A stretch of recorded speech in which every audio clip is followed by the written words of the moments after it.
And welcome back, everyone. Welcome. Hope you enjoyed that lovely break. Hope you enjoyed that duct tape as well. Massive shout out to Vortex Lamb for putting that all together. F's in the chat for Ellie. Feels bad, man. Feels bad. So I think you're muted. You're muted, Asher. You're muted. Come back to me. Those things that I just said, I'll never be able to say them again, and they were life changing. They were incredible. Everyone's really missed out today. I hope you're all sad. Smooge, you were giving some life advice about, you know. Oh yeah. There's plenty of Ellies under the sea. it's I hope not. What are they doing there? Like orange, Papi. They were chased away by the Zerg Cabal. They're nowhere to be found. Oh. Tragic. Oh my god. But yes, we are going to be continuing with our broadcast today. We have 2 series remaining, and one of them is a pretty juicy matchup between South Korea and Europe. Yeah, here we go. A bit of a clash of styles. GuMiho versus Harstem coming on up. And Harstem's a player that throughout his history has always caused some pretty big upsets. I remember him winning a 3-2 in a best of 5 against Maru actually quite recently for a qualifier for something. And when he does win these games, it's not through gimmicks either. He does just win them in straight up macro games. So he's an impressive he's an impressive player to keep your eyes on, because he does have these performances out of nowhere where he can play some of the best Protoss in Europe. Definitely. He has these moments where he suddenly spikes up in skill every now and then. And even when that isn't necessarily happening, like, his overall skill level is quite high as well. He's a great Protoss to watch, a great Protoss to follow and be a fan of. He's not like the others, Papi. He's different, Papi. He's different. So this is definitely going to be a bit of a spicy series. And Asher, are you ready to jump in? Are you ready? I keep forgetting I got to do that, huh? All good, Papi. All good. We'll get there. Yeah. And the duck went up to the GuMiho stand. Quack, quack. It's beautiful. It's beautiful. I love that, like, the duck is going inside you. Yeah, it's just running through my ear to tell me secrets. Oh, he's letting you know, Papi. He's your informant on the inside. You know. True. Oh. All right, let's go. Okay. 3. Oh wait, no. Go ahead, Papi. Go ahead. Oh. We have to do, for the Lunar New Year, Oh. we have to do in Chinese. Are you ready? Go for it. Sun. Go. And spawning in the top left-hand corner of the map, it is our red Terran for Psystorm Gaming. This is the South Korean player, GuMiho. And spawning in the bottom right-hand corner of Moondance, we have his opponent. The blue Protoss player himself, representing Shopify Rebellion. It is Harstem.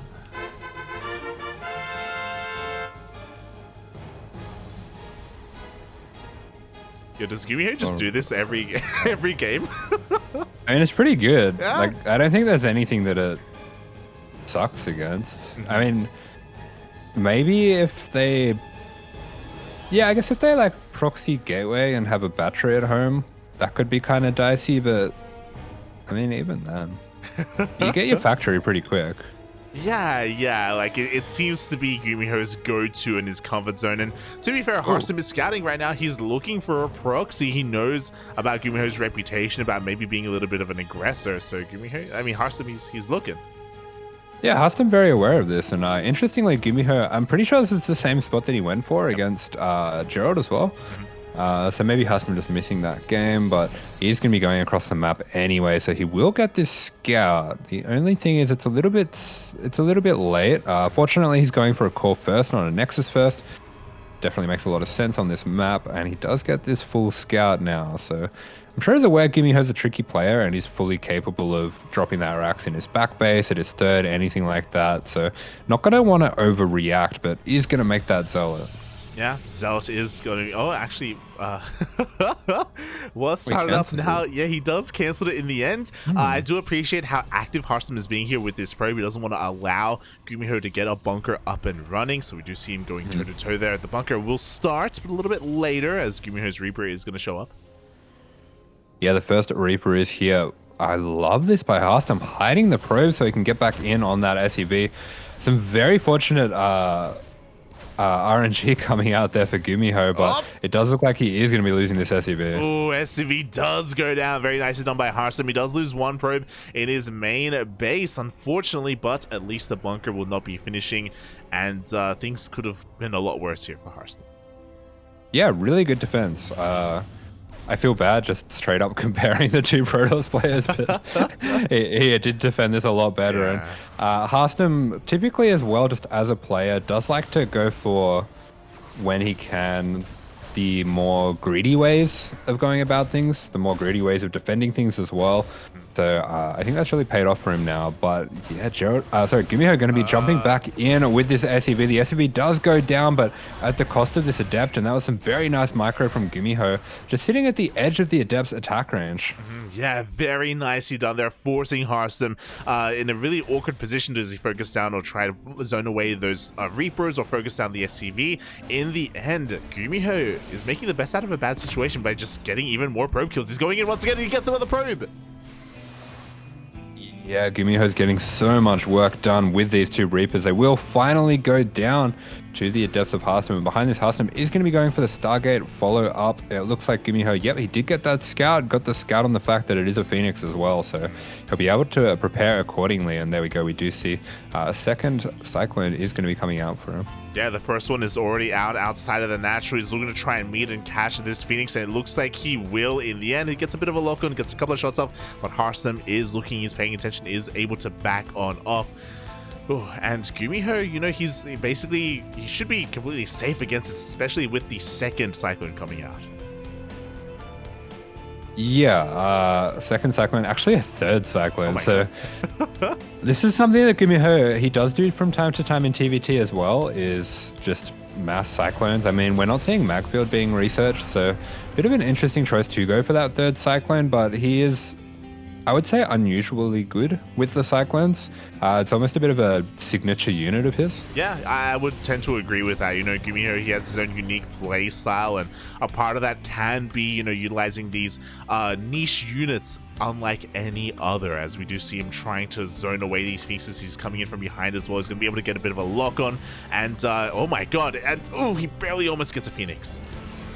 Yeah, the triple lock-on putting out a huge amount of damage, but Harstem, he's being so active with these Phoenix, getting quite a lot of damage with them, being quite oppressive with them as well, just keeping GuMiho locked on his side of the map. We do have enough Marines now for GuMiho that he can start to move across, especially with the energy being lowered a little bit.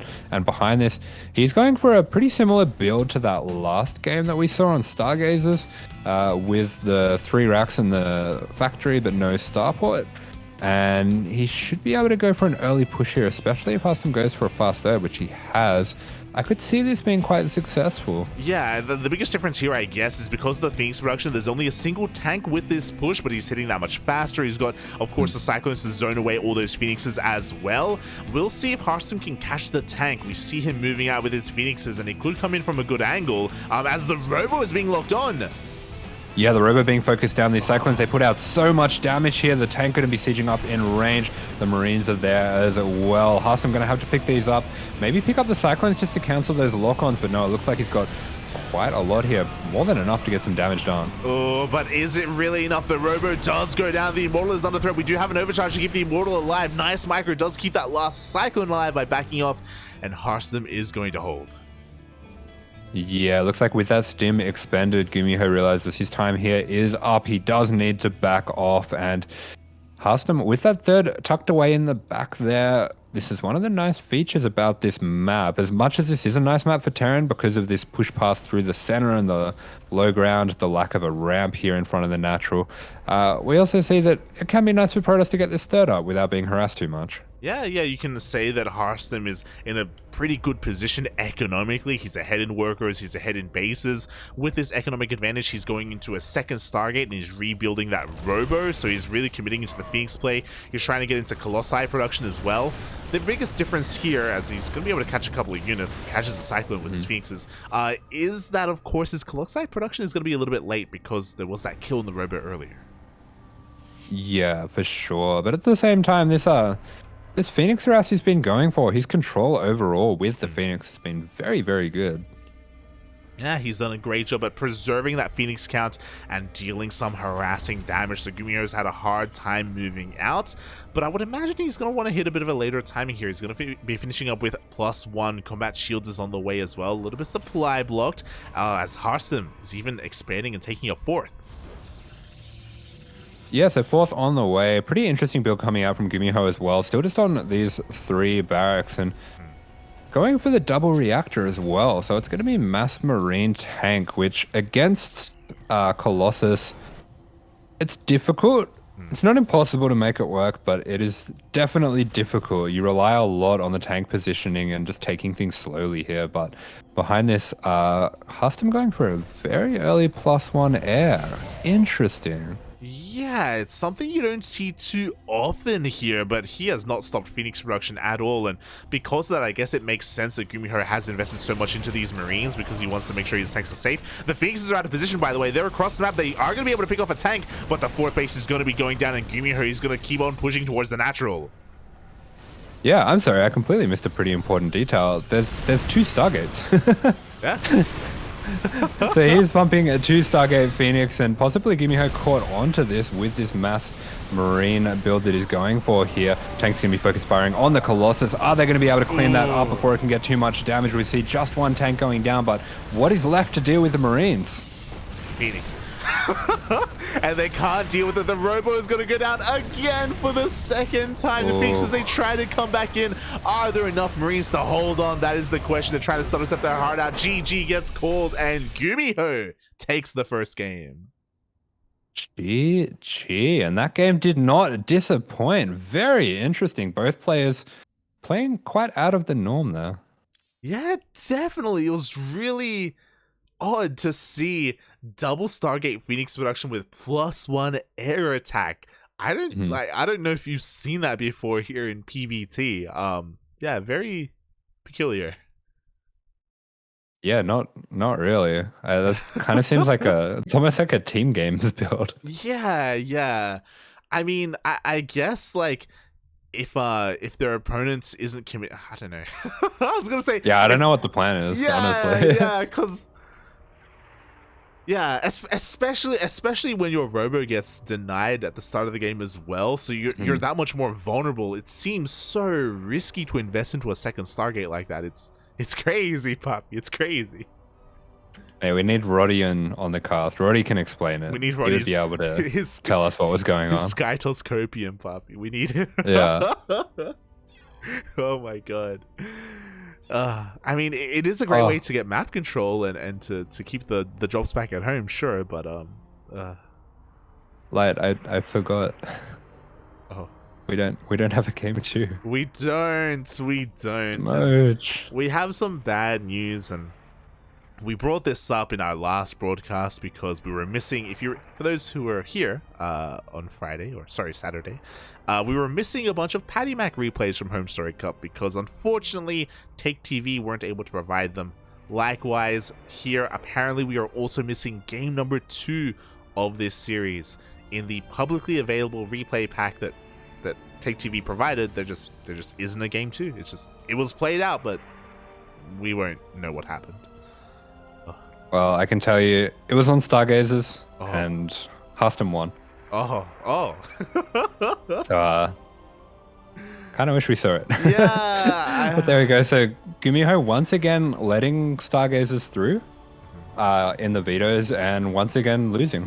Well, I remember I was gonna bring this up in a series against Geralt. I was wondering if like maybe GuMiho was playing like a game of chicken to see who would veto Stargazers, and then that we end up with it. But because he's from Korea, he's fine playing on it, even if he loses. So Yeah, maybe. yeah, very very curious that we had the same games for both of GuMiho's series here, like same maps. Sorry, same maps. Oh. Yeah, 100%. But with that, it is going to be that 1-1 between Harstem and GuMiho. Pretty good outcome, I think, especially for Harstem there. Yeah. GuMiho once again getting that 1-1, so does make things a little bit more complicated for him in his group, and we are going to continue to follow Harstem. Yeah, we will be getting into our final series of the night. Again, a little bit of a shorter broadcast just because we thought we were going to get another game. So I apologize as well for not checking ahead of time if we had all of the games available. I assumed if we had one game, we would have the other, but yeah, it's like we're asking for too much apparently. Mate, they're on the wrong patch. We don't have all the games. Half of the series aren't there. We're on life support. Not like this, Poppy. Not like this. But regardless, of course, GG and well played to both GuMiho and Harstem for their tied series. And our final series of the night is gonna be a PvZ. It's gonna be Harstem up against the favorite of the group, Solar.